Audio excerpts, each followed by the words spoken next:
Hi, and welcome everyone to another edition of Tina's Take on AI. As you know, we started with education. We're kind of moving through each industry to understand how companies of all different sizes are using AI to drive their business. And I'm really excited today to have with me Dan Casanta from Cardinal Financing Group. I think I'll get it right. And the exciting part about Dan's business is that there's a lot of small businesses in this country that are looking for funding, and traditional banks cannot meet those demands. And so Dan's company is around filling that gap, and it's really important. And I'm excited to have him on today. This program is sponsored by the Growth Stack, and the Growth Stack provides business solutions and business strategy using AI implementation tools. So with that, I'm going to turn it over to Dan. Maybe you can tell me a little bit about your background and how you ended up in this very, very interesting and exciting space. Yeah, no, thank you. And Tina, thank you for putting this together today. I'm looking forward to having a chat with you. I was in the corporate world for about 30 years, and right around 2010, when things weren't looking very good from an economic standpoint, we did some downsizing. The formula was your age plus the number of years that you had dedicated to the company. And if you had the magic number, you could take, a nice package, and it's kind of like time for early retirement. So I thought, well, let's do that. I've been doing the same thing for a long time. And I thought, what else am I going to do? And my background was in finance at school, and I just enjoyed that and enjoyed, putting numbers together and deals together and different things that we've done. I was introduced to a fellow in Manhattan who to this day are very good friends. He's now in his 80s. But he owned the same type of company that I started and gave me a lot of advice. And what we do is work with small to medium-sized businesses, anywhere from revenues from as little as $1 million annually to $100 million.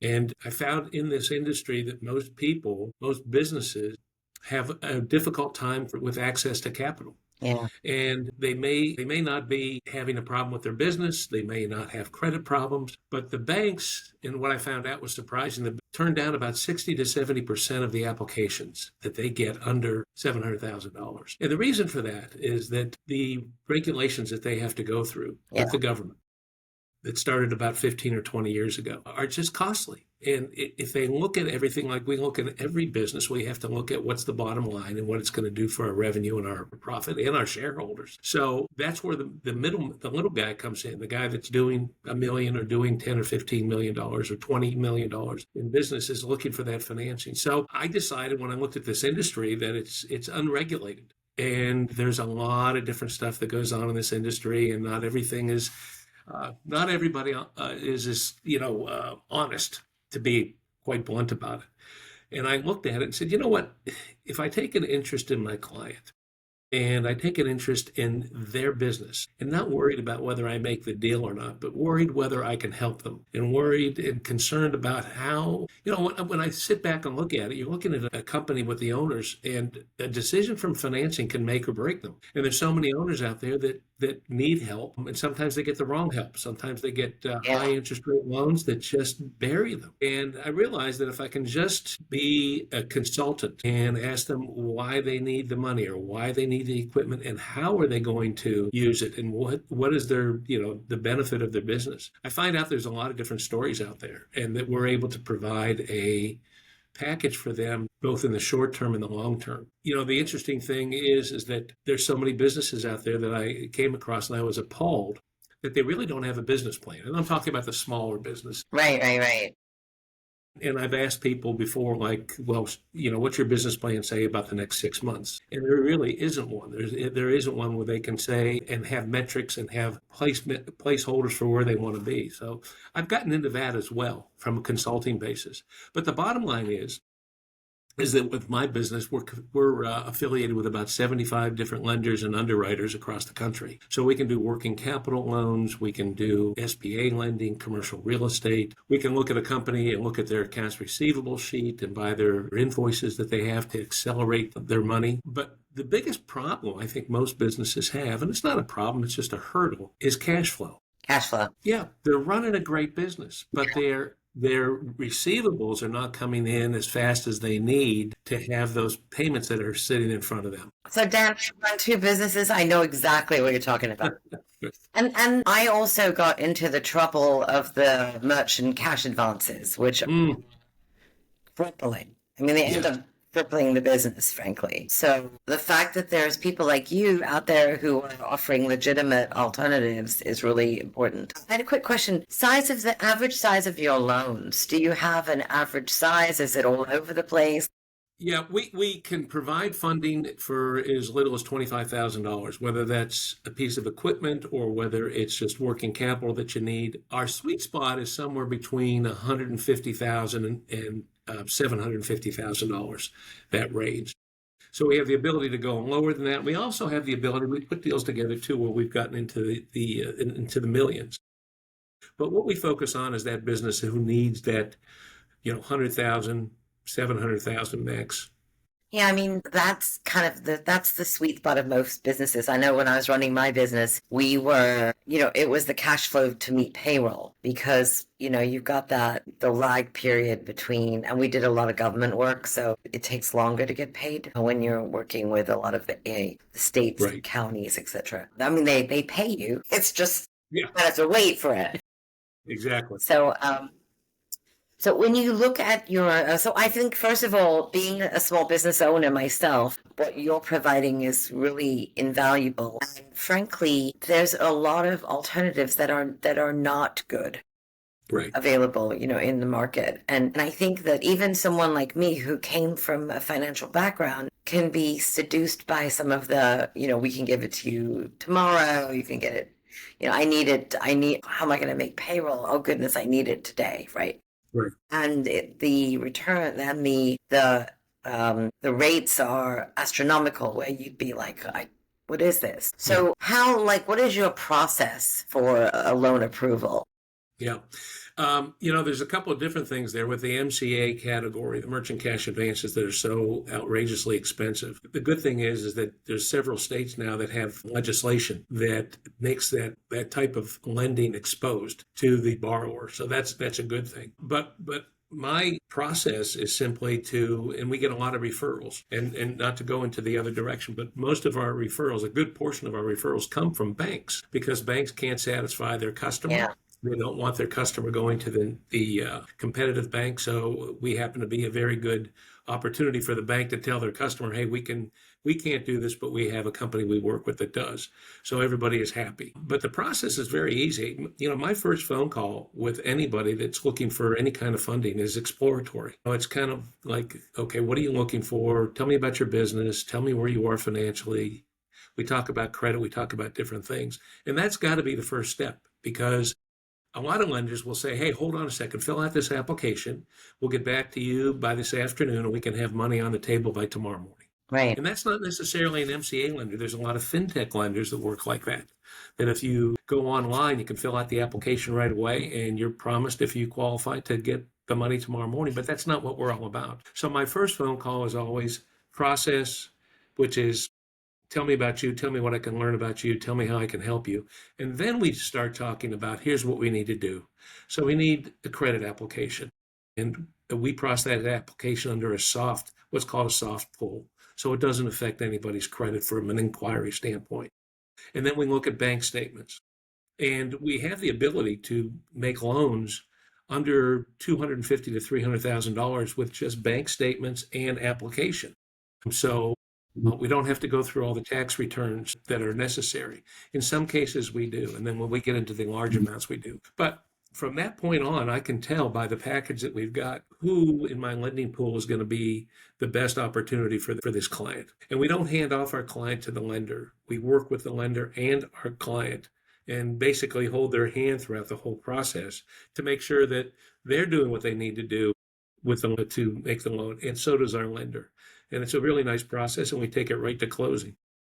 Now, do you use AI currently in your process? Not in that process. We haven't gotten to that point yet. Where we use AI now is really in looking at the opportunities that are out there. For example, we do a lot of business with landscapers, and I've talked to AI about, okay, tell me what are the biggest challenges for landscapers right now. Yeah. And I get those ideas, and then I put them into play and into motion, knowing that this is what they need. And we do that from an industry standpoint. Writing up advertisements or marketing pieces, work with AI with some ideas. What I don't want to do is have AI just have a mind of its own and say, here's exactly what you need. So we work with AI just to give us ideas. But that's about as limited as we are. We haven't done it for lead generation or any other method.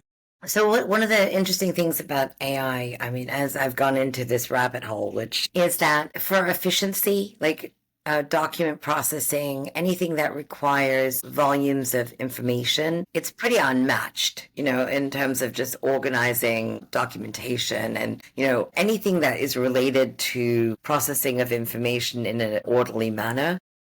It's really, it frees the people in your organization to focus on things that are, I call it makes us more human, right? Because it allows us to free up our time to spend things on customer service and customer support and interaction and building businesses, for helping build business plans and things like that, which take time away from processing. So I just feel it's like, as we start to go down this incredible rabbit hole of AI. It's like what the internet was in the news, right? It's like we're finding new ways to use it every day. Processing information is kind of like the first step in using AI. So it's pretty exciting for somebody like you. I'm sure you manage a lot of information. So it would be helpful maybe to just process some of that information in a report. We actually have been talking with the company. It's interesting you bring it up, that can go into our website, pull the application that our client has filled out, and provide bank statements, Secretary of State certification, credit report, the documents that we need in about a matter of 5 minutes. Yeah. And that's a huge savings. So we've been taking, for the last few weeks, a good look at that to see if those are things that we want. And it is. With Cardinal, we're a relatively small type operation, and that's why we're able to give the attention to our client that we do. I call us a boutique lender. We're not out to make 1,000 deals, but we're out to help our client make the right deal. But just the speeding up of that, what I just told you about that process, is well worth it to be able to get back to my client in about an hour. Yeah. It's just It's amazing. Here's what we have. It's amazing. Yeah. And what do you think of, like, as you think about, and I don't want to like talk about AI exclusively, but do you think that where do you see applications that would work for you? Is it lead gen? I think we were talking about lead gen offline. That might be a good, because it's very hard to get that your presence out into the marketplace in the fact that you're a genuine lender, you've got all these resources, and that I think AI can get the word out in a way that's cost effective and broad, right? That's the two things you need. You need broad and cost effective. And so, are there any, like, what does business look like for you? What business success look like for you in terms of is it how many deals? Is it, meeting client needs? Like, how do you define success? Well, it's really all of the above. So, we obviously have a business plan. We know where we want to be from week to week, month to month, year to year. And I find that to be important. But what is actually more important, or just as important to us, is how we've taken care of our client and what we've done to move that along. And then everything takes care of itself after that, because we'll get repeat clients, which is our biggest source of business, is repeat clients and word of mouth referrals. But, I find the success in the fact that now with AI and now with all the companies that are getting involved with AI, and I'm just a small player, but how do I compete? Yeah. And I need to compete. And there's an old adage that if you're not growing, you're dying. Yeah. And you have to grow every year. And I'm not that kind of person that's going to sit there and watch year after year doing the same amount of business. It's just not exciting. So how do we grow, and where do we go, and what markets? And I think AI probably will play a bigger part in that. Yeah, it does. It levels the playing field in a big way because it's cost effective, right? So yeah, it actually does. So any other thoughts before we wrap up? And anything else you want to mention? I mean, I'm personally very excited about your business because I came from finance, as you know, and I actually think that the gap is so necessary as a small business owner and as a serial entrepreneur and having like different sizes of companies. I understand, especially in the early days. What's interesting to me, Dan, is like we were doing 4 million in revenue, but the bank said, "Oh, you don't have 3 years worth of experience," and I was like, the company's been around 10 years. I just bought it 3 years ago, Right. right? Yeah. But you're a startup in their eyes. Yeah, and so that's frustrating because you're like, revenue's doubling every year. We're doing all the things we said we were going to do. So I feel like banks have become sort of lenders to big businesses, and that small to mid-sized businesses really have to look for outside sources. So hedge funds are one source for the bigger firms, but for the smaller firms, companies like yours are really critical. And that's why, I think it's really exciting to have you on today to talk about this, because there's not enough resources for small businesses who need capital outside of either the fintechs or the MCAs who are doing a very big job marketing.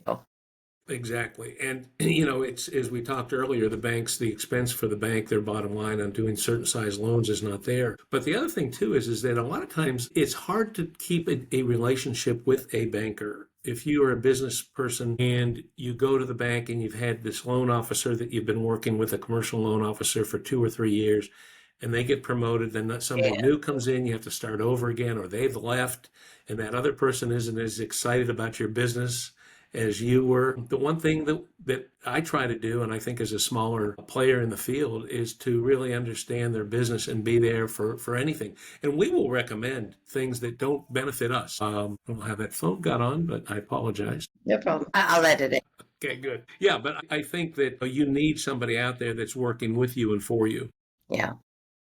As I was saying, we'll make recommendations that don't have anything to do with us making a loan. We give them the opportunity to do other things that's going to help their business when we see it. So, fintech is great, but you need a partner out there. You need somebody who really cares. I mean, that's the key difference. It's like business strategy combined with lending, right? Because that's what it's really key. Well, I want to say thank you so much for being on today. I think you have a wonderful business. I'm very excited about it. And I think it's really, really needed. I know as a business owner how vital funding is to operating. And especially if you find a lender who really understands your business and is working with you, there can be no better relationship to grow a business. So thank you for everything that you do. Once again, thank you, everyone, and we will see you on the next session of Tina's Take on AI. Thank you. Great, Tina. Thank you so much. Thank you for the invitation. It was a pleasure. Pleasure. Hold on a sec.